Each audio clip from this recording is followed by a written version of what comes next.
ये कहानी है दो ऐसे अजनबियों की जिनकी एक प्यारी सी मुलाकात उन्हें एक खतरनाक सफर का हिस्सा बना देती है। एक तरफ है एक ऐसी जासूस जो अपनी जान की परवाह किए बिना दुनिया को तबाही से बचाने की कोशिश करती है, और दूसरी तरफ है एक साधारण किसान जो अपने प्यार को बचाने इस जानलेवा खेल का हिस्सा बन जाता है, जहाँ माफिया जैसे खतरनाक गैंगस्टर और एक ऐसा बायो वेपन जो पूरी दुनिया को तबाह कर सकता है। अब क्या ये दोनों आखिरकार इस खतरनाक खेल से बाहर निकल पाएंगे? चलिए इस रोमांच और सस्पेंस भरी लव स्टोरी के हर राज से पर्दा उठाते हैं। तो कहानी की शुरुआत होती है वॉशिंगटन डीसी से, जहां हम सेडी नाम की एक लड़की को कार ड्राइव करते हुए देखते हैं। वो काफी उदास दिख रही थी। तभी उसे डॉक्टर क्लॉडिया का कॉल आता है। क्लॉडिया कहती है कि एक लड़की की मौत से तुम इतनी परेशान क्यों हो रही हो? सेडी बताती है कि हमारे डिपार्टमेंट में वो लड़की बिल्कुल मेरी तरह थी और वो इसलिए मारी गई क्योंकि वो काम भी मेरी तरह करती थी। क्लॉडिया उसे समझाती है, तुम्हें इस बारे में ज्यादा सोचने की जरूरत नहीं है, अपने काम पर ध्यान दो, कुछ ही दिनों में सब ठीक हो जाएगा। अब सेडी असल में किस तरह का काम करती है ये बहुत ही जल्द हमें पता चल जाएगा। इसके बाद हमारे सामने बाजार का सीन आता है, जहाँ कोल नाम का एक लड़का अपनी स्टॉल पर पौधे बेच रहा होता है, लेकिन आज उसका मूड थोड़ा ऑफ है क्योंकि हाल ही में उसका ब्रेकअप हुआ है और वो थोड़ा परेशान है। तभी पास वाली स्टॉल के एडना नाम की एक औरत कोल से बात करती है। वो कोल को समझाती है, तुम्हें एक नई लड़की जरूर मिलेगी, पुरानी बातों को भूलो और अपने काम पर ध्यान दो। फिर वो कोल को अपनी स्टॉल का ध्यान रखने के लिए कहकर थोड़ी देर के लिए कहीं जाती है। उसी दौरान सेडी वहाँ आती है और एडना की स्टॉल पर उसे एक पौधा बहुत पसंद आता है। तभी कोल वहाँ जाकर कहता है, ये पौधा वाकई बहुत खूबसूरत है, लेकिन आप अपने घर पर कितना समय बिताती हैं? सेडी जवाब देती है, कभी कभी तो महीनों तक बाहर रहती हूँ। ये सुनकर कोल कहता है, मुझे माफ कीजिए, लेकिन मैं ये पौधा आपको नहीं बेच सकता। अगर इसे रोज पानी नहीं दिया गया तो ये जल्दी मुरझा जाएगा और मैं नहीं चाहता कि ये खूबसूरत पौधा ऐसे ही मर जाए। सेडी कहती है, पर मुझे यही पौधा चाहिए। कोल फिर मना करते हुए कहता है, आपको प्लास्टिक या किसी कैक्टस लेना चाहिए, वो आपके लिए बेहतर रहेगा। तभी एडना वहाँ लौटती है और उनकी बहस सुनकर वो सेडी को $10 में वो पौधा बेच देती है, तो सेडी पौधा लेकर निकल जाती है। फिर कोल एडना से कहता है, तुम्हें ये पौधा नहीं बेचना चाहिए था, वो इसे मार देगी। एडना हंसते हुए कहती है, तुम्हें अभी भी पौधे की पड़ी है, तुम्हारे सामने एक खूबसूरत लड़की खड़ी थी और तुम उसे इम्प्रेस करने की बजाय बहस कर रहे थे। अब भी देर नहीं हुई है, उसके पास जाओ और उसे कॉफी पर चलने के लिए पूछो। तो कोल जल्दी से सेडी की कार के पास जाता है और कहता है, क्या हम कॉफी पर जा सकते हैं? सेडी थोड़ा हैरान होकर कहती है, अभी अभी हमने बहस की और तुम मुझे कॉफी पर चलने के लिए कह रहे हो? तो कोल उस बात के लिए सॉरी कहकर वहाँ से जाने लगता है। तभी सेडी उसे रोकती है और कहती है, अगर तुम सिर्फ कॉफी की बात कर रहे हो तो हम जा सकते हैं। तो कोल के चेहरे पर खुशी आ जाती है और वो सेडी की कार में बैठ जाता है। आगे हम देखते हैं कि दोनों कॉफी पीते हुए पूरे शहर में घूमने लगते हैं और शहर के बहुत सारे जगहों पर जाते हैं और बहुत सारी बातें करने लगते हैं। सेडी बताती है कि मैं एक इंटरनेशनल आर्ट डीलर हूँ, इसलिए फोन आते ही मुझे अलग अलग देश में जाकर हर जगह के आर्ट्स को देखना पड़ता है। फिर कोल बताता है कि फार्मिंग करना मेरा शौक है, लेकिन मैं एक बुक भी लिख रहा हूँ कि पेड़ पौधे का ख्याल कैसे रखना चाहिए और किस तरह इंसान हर दिन इन्हें बर्बाद कर रहे हैं। फिर ये दोनों हॉरर मूवीज के टॉपिक पर आ जाते हैं, जहाँ सेडी बताती है कि मुझे बिल्कुल भी डर नहीं लगता, क्योंकि मुझे लगता है डरना या ना डरना हमारे हाथ में है। फिर वो अपनी जिंदगी के बारे में और बताने लगती है कि जब मैं 6 साल की थी तो बहुत सारी दिक्कतों की वजह से मैं अपनी माँ के साथ अपनी देश से भाग आई थी और पूरे 8 दिनों तक हम बस एक छोटी सी नाव से सफर करते रहे। हमारे साथ बहुत सारे और लोग भी थे, लेकिन मेरी माँ ने हार नहीं मानी और बहुत सारे मुश्किलों का सामना करने के बाद हम यहाँ पर पहुँच गए और इसके बाद मेरे अंदर से डर एकदम खत्म हो गया। इसी तरह दोनों पूरा दिन एक साथ बिताते हैं और फिर रात को एक बार में जाते हैं, जहाँ सेडी गाना गाने लगती है और कोल को भी बुलाती है, लेकिन कोल बहुत ही शर्माता है और इस तरह पूरी रात भी दोनों एक साथ रहते हैं। फिर कोल पूछता है, तुम्हें कैसा लाइफ पार्टनर चाहिए? तो वो बताती है कि मैं चाहती हूँ मेरा पार्टनर कैक्टस की तरह हो, जिसे लंबे समय तक पानी ना भी मिले तो भी वो जिंदा रहता है। मैं बहुत ही ट्रैवल करती हूँ, इसलिए मैं चाहती हूँ कि मुझे एक ऐसा पार्टनर मिले जो मुझे अच्छी तरह समझे और हमारे बीच दूरियां होने पर भी उसे कोई परेशानी ना हो। फिर धीरे धीरे वो करीब आने लगते हैं और दोनों एक दूसरे को किस करने लगते हैं और ऐसे ही खूबसूरत पल बिताते हुए सुबह हो जाती है। फिर कोल सेडी को घर छोड़ने जाता है, जहाँ वो एक दूसरे से कहते हैं कि दिन बहुत अच्छा गुजरा है, जिसके बाद सेडी अंदर चली जाती है, लेकिन कुछ देर में वो फिर से दरवाजा खोलकर कोल को अंदर ले जाती है और वहाँ एकदम फुल मूड में दोनों की रोमांस शुरू हो जाती है और इस रोमांटिक मोमेंट को दोनों बहुत ही इंजॉय करते हैं। इसके बाद कोल अपने घर वापस लौटता है और वो बहुत ही ज्यादा खुश होता है, इसलिए वो सारी बातें अपने मॉम डैड को बताने लगता है। वो कहता है, मुझे लगता है कि ये वही लड़की है जिसे मैं अब तक ढूंढ रहा था। तभी कोल की बहन मैटी कहती है, देखना ये लड़की भी तुम्हें छोड़कर चली जाएगी, क्योंकि तुम्हारी आदत बहुत ही पॉसेसिव और चिपकू टाइप की है, इसी वजह से पहली वाली भी तुम्हें छोड़कर चली गई थी। लेकिन कोल उसकी बातों को इग्नोर करते हुए अपने मॉम डैड से कहता है, सच में ये लड़की बहुत ही अच्छी अच्छी है। फिर समय ऐसे ही बीतने लगता है और कोल अपने फार्म में काम करते हुए रोज सेडी को मैसेज करता है, लेकिन 3-4 दिन बीतने के बाद भी कोई रिप्लाई नहीं आता, जिससे वो थोड़ा परेशान होने लगता है। ये देखकर कोल के डैड कहते हैं शायद वो किसी काम में बिजी होगी, लेकिन मैटी उसे चिढ़ाते हुए कहती है मैंने कहा था ना ये भी तुम्हें छोड़कर भाग जाएगी। अब काम करते हुए कोल को सांस लेने में दिक्कत होने लगती है क्योंकि उसे अस्थमा था। तभी उसे याद आता है कि उसने अपना इनहेलर सेडी के पर्स में रख दिया था और खुशी की बात ये थी कि कोल ने इनहेलर खो जाने की डर से उसमें एक ट्रैकर लगा रखी थी। वो तुरंत उसे ट्रैक करना शुरू करता है और उसे पता चलता है कि सेडी इस वक्त लंदन में है। ये देखकर कोल सोच में पड़ जाता है कि शायद अब वो उससे कभी नहीं मिल पाएगा, लेकिन कोल डिसाइड कर लेता है कि वो लंदन जरूर जाएगा और इस पर उसके मॉम डैड भी उसे सपोर्ट करते हैं। इसके बाद अगले दिन वो लंदन पहुंच जाता है और ट्रैक करते हुए सेडी की लोकेशन की ओर बढ़ने लगता है, लेकिन रास्ते से गुजरते हुए अचानक कुछ लोग आते हैं और उसे बेहोश करके गाड़ी में डाल देते हैं। फिर कुछ देर बाद जब उसकी आंख खुलती है तो एक आदमी उसे टैक्समैन कहकर बुलाता है। कोल देखता है कि यहाँ और भी बहुत सारे लोग हैं और उसे एक लैब में बंद करके रखा गया है जहाँ पर बहुत ही खतरनाक कीड़े मौजूद हैं। इन कीड़ों के जरिए वो लोगों को टॉर्चर करके सच उगलवाते हैं। ये देखकर कोल डर जाता है और उन्हें समझाने लगता है तुम लोगों को गलत फहमी हुई है, मैं बस एक मामूली किसान हूँ। लेकिन वो आदमी कोल की बातों को नाटक समझता है और एक खतरनाक कीड़ा जिसके काटने से इंसान की मौत हो जाती है उसे कोल के पास ले आकर कटवाने वाला होता है। लेकिन तभी दीवार तोड़कर सेडी अंदर आती है और शूट करके कुछ ही पल में सबको मार देती है। ये देखकर कोल पूरी तरह शॉक्ड हो जाता है कि सेडी कैसे लोगों को मार रही है। फिर कोल को छुड़ाकर सेडी उसे एक गन दे देती है। इतने में बहुत सारे और लोग भी वहाँ आ जाते हैं और इन पर गोलियां चलाने लगते हैं, लेकिन वो एक टेबल के पीछे छुप जाते हैं, जिसके बाद सेडी बाहर निकलती है और एक एक करके सबको शूट करके मार देती है। इसके बाद कोल पूछता है कि आखिर तुम कौन हो, तो सेडी बताती है कि मैं एक CIA एजेंट हूँ। फिर वहाँ से दोनों बाहर निकल आते हैं और वो देखते हैं कि वो एक गुफा के अंदर थे और उन्हें पता लगता है कि ये जगह पाकिस्तान है। तभी यहाँ पर बहुत सारे सेना आ जाते हैं और इन पर फायरिंग करना शुरू कर देते हैं, तो वो उनकी गोलियों से बचते हुए भागना शुरू कर देते हैं क्योंकि भागने के अलावा और कोई रास्ता नहीं था। फिर एक जगह जाने के बाद वो अपने सामने आते हुए एक बस को देखते हैं, तो सेडी मुझे कवर करो कहकर वो उस बस को रोकती है और गन पॉइंट करके बस के सारे लोगों को उतार कर वो दोनों बस में बैठ जाते हैं और यहाँ से भागने लगते हैं। लेकिन सेना वाले अभी भी फायरिंग करते हुए इनका पीछा कर रहे थे। ये देखकर सेडी तेजी से बस चलाने लगती है और इसी बीच दोनों बस के अंदर झगड़ा भी कर रहे थे। कोल कहता है तुमने मुझे झूठ कहा कि तुम एक आर्ट डीलर हो और मैं तुमसे प्यार करने लगा। सेडी भी कहती है कि हमारे बीच थोड़ा बहुत कुछ हो भी गया तो इसमें इतना सीरियस होकर मेरे पीछे आने की क्या जरूरत थी। इतने में एक सिपाही कूदकर इनके बस के अंदर आ जाता है, लेकिन कोल उसके साथ लड़ने लगता है और बहुत मुश्किलों के बाद किसी तरह मारकर उसे नीचे फेंक देता है। इसी बीच बस में आकर और भी कुछ सिपाही सेडी पर हमला करते हैं, लेकिन वो काफी बहादुरी से उनसे लड़कर उन्हें बस के नीचे गिरा देती है और सामने आए उनके सारे गाड़ियों को भी एक एक करके तबाह कर देती है। अब सारे सिपाहियों को पीछा छुड़ाकर कुछ दूर जाने के बाद उनकी बस भी खराब होकर अपने आप बंद हो जाती है। अब यहाँ से आगे बस नहीं जा पाएगी तो दोनों पैदल ही आगे बढ़ते हैं। दूसरी तरफ हमें लिवीक नाम के एक माफिया को दिखाया जाता है और यहाँ हमें पता चलता है कि जितने भी लोग सेडी और कोल के पीछे लगे हुए हैं उन्हें लिवीक ने ही भेजा था। उसका एक आदमी उसे कोल की प्रोफाइल दिखाते हुए कहता है टैक्समैन की पहचान हमें मिल गई है, लेकिन शायद वो अनऑफिशियली काम कर रहा है, इसलिए इंटेलिजेंस डेटाबेस में उसका कोई रिकॉर्ड नहीं है। ये सुनकर लिवीक अपने आदमियों पर गुस्सा हो जाता है और कहता है ये तुम्हारे हाथ से कैसे निकल गया। अब इस टैक्समैन की फोटो हमारे सारे आदमियों तक भेज दो, जो भी इसे जिंदा पकड़कर लाएगा मैं उसे $1 मिलियन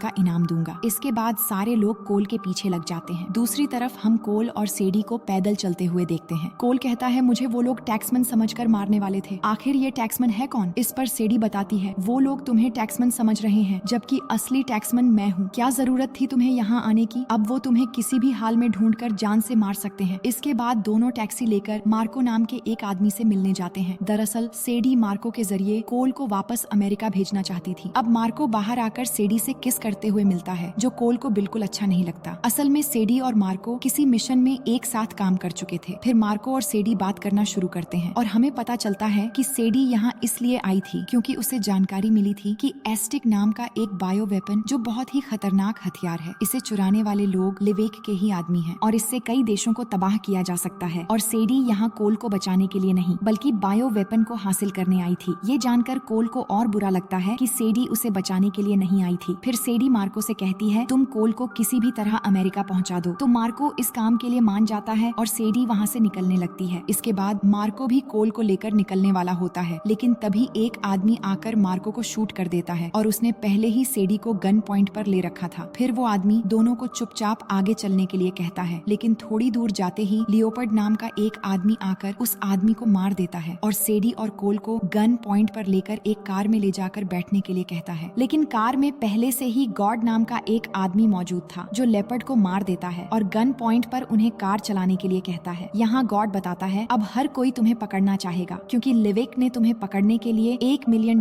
का इनाम रखा है। अब थोड़ी दूर जाकर गॉड कार रुकवाकर दोनों को अपनी गाड़ी में जाने के लिए कहता है, लेकिन रास्ते में एक दूसरी गाड़ी आकर गॉड को उड़ा देती है, जिससे सेडी और कोल आजाद हो जाते हैं और किसी तरह एक गाड़ी लेकर निकल पड़ते हैं। अब रास्ते में कोल बताता है, जब उन लोगों ने मुझे पकड़ा था तब वो बार बार मुझसे किसी पासकोड के बारे में पूछ रहे थे, आखिर इसका मतलब क्या है? ये सुनकर सेडी गुस्से में कहती है, तुमने मुझे ये पहले क्यों नहीं बताया? तभी सेडी को एहसास होता है कि उस बायो वेपन में जो पासकोड है वो लिविक के लोगों को अभी तक नहीं मिला है और पासकोड के बिना वो उस वेपन को कहीं पर भी बेच नहीं सकते। और वो लोग ये समझ रहे थे कि कोल ही वो पासकोड जानता है, इसलिए लिविक ने कोल को पकड़ने के लिए $1 मिलियन का इनाम भी रखा है। जिसके बाद सेडी एक नई चाल चलती है और कोल के सर पे मारकर उसे बेहोश कर देती है। फिर जब कोल की आंख खुलती है तो वो देखता है कि सेडी उसका सौदा करने के लिए लिविक के लोगों के पास आई है। वहाँ पर वॉगनर नाम से लिविक का एक खास आदमी होता है जिसको सेडी बताती है कि यही टैक्समैन है, अब मुझे मेरे $1 मिलियन चाहिए। इसके बाद ये लोग दोनों को प्लेन में बैठाकर यहाँ से दूसरी जगह ले जाने लगते हैं। अब प्लेन के अंदर हम देखते हैं जहाँ ये लोग बायो वेपन का वो ब्रीफकेस लेकर आते हैं और तैयारी करने लगते हैं ताकि कोल वो कोड बता दे। लेकिन इसी बीच वागनर जब कोल का फोन चेक करता है तो उसे कोल और सेडी की एक साथ तस्वीर देख लेता है। इससे वो समझ जाता है कि ये दोनों मिले हुए हैं। लेकिन तभी सेडी कहती है, कोल को मत मारना, पासकोड मेरे पास है। इसके बाद वो पासकोड पॉकेट से निकालने के बहाने वागनर के हाथ में शॉट देने वाला एक चिप दे देता है और तुरंत उसे शॉट देकर बाकी लोगों पर टूट पड़ती है। कोल भी उनको मारने लगता है, पर इसी बीच एक आदमी सेडी को नाइफ से स्टेप कर देता है। ये देखकर सेडी को बचाने के लिए कोल उस आदमी पर हमला कर देता है और उसे मार मार कर बेहोश कर देता है। इसके बाद सेडी कोल से कहती है, इनके होश आने से पहले तुम पैराशूट लेकर ब्रीफकेस के साथ नीचे कूद जाओ। लेकिन कोल जल्दी से पैराशूट ले आकर ब्रीफकेस के साथ सेडी को भी उठाता है और प्लेन से जंप लगा देता है। इसके बाद हम उन दोनों को एक बीच पर देखते हैं जहाँ काफी देर के बाद सेडी की आंख खुलती है और वो देखती है कोल उसे बचाने के साथ साथ ब्रीफकेस भी लेकर आ गया था। ये देखकर वो कोल को थैंक्स कहती है। फिर हम रात का समय देखते हैं जहाँ दोनों बातें करने लगते हैं और कोल ने जड़ी बूटियों से उसके जख्मों का थोड़ा बहुत इलाज भी कर दिया था। ये चीज सेडी को बहुत अच्छी लगती है और उसकी काइंडनेस देखकर सेडी को एहसास होता है कि उसने कोल के साथ गलत किया है। फिर वो बहुत सारी बातें करने लगते हैं और इसी बीच वो दोबारा करीब होकर एक दूसरे को किस करने लगते हैं। दूसरी तरफ वागनर को देखते हैं जो अपने बॉस लिविक को बताता है कि टैक्समैन वो ब्रीफकेस लेकर भाग गया है। ये सुनकर लिविक गुस्सा हो जाता है और उसे ब्रीफकेस के साथ टैक्समैन को जल्दी ढूंढ कर लाने के लिए कहता है। फिर अगले दिन का सीन देखते हैं जहाँ पर वागनर अपने आदमियों के साथ उस लोकेशन पर पहुँच जाता है और उन दोनों पर गोलियां चलाने लगता है। लेकिन तभी CIA के लोग भी बोट लेकर वहाँ पर आने लगते हैं और वागनर के लोगों को शूट करके मारने लगते हैं। लेकिन इसी दौरान वागनर उस ब्रीफकेस को लेकर वहाँ से भागने में कामयाब हो जाता है। अब CIA वाले बीच तक पहुँचते हैं और इन दोनों को लेकर अपने हेडक्वार्टर में जाते हैं। वहाँ पर CIA की पूरी टीम होती है जहाँ जैक्सन नाम का एक आदमी दोनों को लाई डिटेक्टर मशीन लगाकर पूछताछ करने लगता है। लेकिन पूरा समय सेडी और कोल लड़ते रहते हैं। फिर जैक्सन दोनों को रोककर सेडी को बॉस से मिलने के लिए कहता है तो सेडी जाकर अपने बॉस यानी क्लॉडिया से मिलती है। क्लॉडिया कहती है कि तुम उस बायो वेपन को वापस नहीं ला पाई और बहुत सारे रूल्स तोड़ने की वजह से तुम्हें कुछ दिनों के लिए सस्पेंड किया जाता है। दूसरी तरफ जैक्सन कोल को समझा रहा होता है कि जितना हो सके सेडी से दूर रहो। सेडी हर बार एक नया झूठ बोलती है और वो सिर्फ तुम्हारा इस्तेमाल कर रही है। उसने अब तक बहुत सारे लोगों को मारा है। इसके बाद हम देखते हैं कि CIA के ऑफिसर्स ये डिसाइड करते हैं कि वो लिविक को पासकोड का आधा हिस्सा बताएंगे और जैसे कि लिविक जानता है पासकोड टैक्समैन यानी कोल के पास है तो वो कोल को मोहरा बनाकर लिविक को पकड़ेंगे। लेकिन कोल इस बात से इनकार कर देता है, पर वो कोल को बताते हैं कि तुम्हारे साथ साथ तुम्हारा परिवार भी अब खतरे में है क्योंकि उन्हें लगता है कि तुम ही टैक्समैन हो, इसलिए तुम्हें कैसे भी हमारी मदद करनी होगी ताकि हम लिविक को खत्म कर सके। ये सुनकर कोल मान जाता है, लेकिन सेडी उसे समझाती है कि इस मिशन में तुम्हें बहुत खतरा होगा, ये CIA वाले तुम्हारा इस्तेमाल करके ऐसे ही छोड़ देंगे। इस पर कोल कहता है तुम्हारे CIA वाले भी यही बोल रहे थे कि तुमने भी सिर्फ मेरा इस्तेमाल किया है और तुम्हें क्या पता कि किस तरह परिवार और हमें प्यार करने वालों को जान देकर भी बचाना चाहिए। ये सुनकर सेडी गुस्सा होकर यहाँ से चली जाती है। तभी दूसरी तरफ हम डेनी नाम के एक आदमी को देखते हैं। उसने ही लिविक को काम दिया था बायो वेपन को लाने के लिए, पर अब वो लिविक पर बहुत गुस्सा करता है कि मुझे 48 घंटे के अंदर इस वेपन का पासकोड चाहिए, नहीं तो मैं तुम्हें मार दूंगा और इस बार टैक्समैन के साथ मिलने के लिए मैं भी तुम्हारे साथ जाऊंगा। अब लिविक को पासकोड का एक हिस्सा भेजने के बाद CIA ने कोल के लिए एक टेबल बुक किया होता है और कोल को टैक्समैन कहकर लिविक तक ये लोकेशन भेज दी है ताकि लिविक टैक्समैन से आकर मिलते ही वो CIA के जाल में फंस जाए। अब कोल जाकर बुक किए हुए टेबल पर बैठ जाता है और कुछ ही दूर से CIA उसे ऑपरेट कर रहे थे, लेकिन लिविक बहुत चालाक था। वो डैनी को साथ लेकर टेबल तक पहुंचने से पहले अपने आदमियों से सारे CIA वालों को मरवा देता है। दूसरी तरफ एक झलक हम सेडी को भी देखते हैं जो कोल की फिक्र कर रही थी। इसके बाद लिविक और डैनी उस ब्रीफकेस के साथ टेबल पर आते हैं और कोल से पासकोड पूछने लगते हैं। तो कोल नाटक करने लगता है कि तुमने मेरे आदमियों को मारकर मेरी मदद कर दी है और मैंने तुम्हें ये लोकेशन इसलिए भेजा क्योंकि डिपार्टमेंट के साथ काम करते करते मुझे कुछ हासिल नहीं हुआ। अब अगर तुम मुझे दुगना पैसे दोगे तभी मैं इस ब्रीफकेस को खोलूंगा। वो असल में डर के मारे टाइम पास कर रहा था ताकि सेडी कहीं से आ जाए, लेकिन डैनी गुस्सा हो जाता है और कहता है बेवकूफ किसी और को बनाना, जल्दी से वो पासकोड बताओ। और लिविक भी उसे गन पॉइंट पर ले लेता है। तभी वहाँ पर सेडी की एंट्री होती है जिसे देखकर कोल बहुत खुश हो जाता है क्योंकि वो तो सेडी का ही इंतजार कर रहा था। फिर सेडी भी वहाँ आकर बैठती है और बताती है कि असली टैक्समैन मैं हूँ और डायरेक्ट डैनी से बात करती है कि पासकोड मुझे पता है, ये रहा मेरा अकाउंट नंबर और पासकोड मिलते ही मेरे अकाउंट में पैसे ट्रांसफर हो जाना चाहिए। इसके बाद वो पासकोड से ब्रीफकेस ओपन कर देती है जिसके अंदर एक छोटे से बॉक्स में बायो वेपन होता है। अब ब्रीफकेस खुलते ही तुरंत सेडी के अकाउंट में पैसे भी ट्रांसफर कर दिए जाते हैं, पर लिविक कहता है मेरा काम अभी बाकी है, तब तक तुम दोनों नहीं जा सकते। तभी कुछ गैंगस्टर आकर लिविक को गन पॉइंट पर ले लेते हैं क्योंकि सेडी ने पहले ही लिविक पर $1 मिलियन का इनाम रख दिया था। इससे डैनी के लोग भी उन गैंगस्टर्स पर गन पॉइंट कर देते हैं जो देखकर सारे सिविलियन यहाँ से भागना शुरू कर देते हैं। तभी मौका देखकर सेडी उस वेपन को उठाकर यहाँ से भागने लगती है। तब चारों तरफ गोलियां चलने लगती हैं और एक एक करके सारे लोग मरने लगते हैं, लेकिन डैनी के लोग कोल और सेडी को मारना चाहते थे, पर सेडी भी गन से उन्हें शूट करने लगती है और बहुत ही बहादुरी से उनसे लड़ने लगती है। साथ ही कोल भी उनको अपनी स्टाइल में मारने लगता है और उन गैंगस्टर की वजह से दोनों को उन लोगों के साथ लड़ने में थोड़ा बहुत हेल्प भी हो जाता है। इसी बीच जब वागनर आकर सेडी को मारता है तो कोल उस पर टूट पड़ता है और लड़ाई करते हुए दोनों नीचे की तरफ चले जाते हैं। असल में पूरी बिल्डिंग को व्हील की तरह बनाया गया था जिससे पूरी बिल्डिंग को घुमाया जा सकता था, पर नीचे इन दोनों की लड़ाई से मशीन पर फायरिंग लग जाती है और अब पूरा बिल्डिंग घूमने लगती है और ये दोनों ऐसे ही लड़ते रहते हैं। लेकिन दोनों के बीच काफी देर लड़ाई होने के बाद कोल वागनर को मशीन के बीच फेंक देता है जिससे वागनर की मौत हो जाती है, पर इससे मशीन और खराब होकर पूरी बिल्डिंग ज्यादा तेजी से घूमने लगती है। वहीं डैनी लिवेक को सेडी से बायो वेपन लेकर आने के लिए कहता है, लेकिन लिवेक उल्टा उसे ही गोली मार देता है और फिर बायो वेपन लेने के लिए सेडी से जाकर लड़ना शुरू कर देता है। दोनों के बीच बहुत देर तक लड़ाई होती है, लेकिन वहाँ लिवेक सेडी को मारने वाला होता है जो देखकर कोल वहाँ जाता है और लिवेक को दूर हटा देता है, लेकिन लिवेक के हाथ में वो वेपन लग जाता है और वो यहाँ से भागने की कोशिश करने लगता है। तभी सेडी एक बंदूक उठाती है और रूफटॉप पे गोली चलाती है जिससे रूफ का एक पार्ट टूटकर लिवेक के ऊपर गिर जाता है। तभी सेडी उसके हाथ से वेपन ले लेती है और कोल भी सेडी को पकड़कर बचा लेता है और इस तरह वेपन को सेव करने के साथ साथ दोनों की जान भी बच जाती है और वो बहुत खुश होते हैं। अब कहानी के आखिर में हम उन दोनों को घर में देखते हैं जहाँ वो पूरे परिवार के साथ खाना खाते हुए बहुत सारी बातें कर रहे थे। कोल की बहन मैटी भी दोनों को साथ देखकर बहुत खुश थी और वो सबको बताने लगते हैं कि दोनों को कितनी मुश्किलों का सामना करना पड़ा एक साथ होने के लिए, और इन्हें एक साथ देखकर कोल के मॉम डैड भी बहुत खुश होते हैं और इसी हंसी खुशी के साथ कहानी यहीं पर खत्म हो जाती है।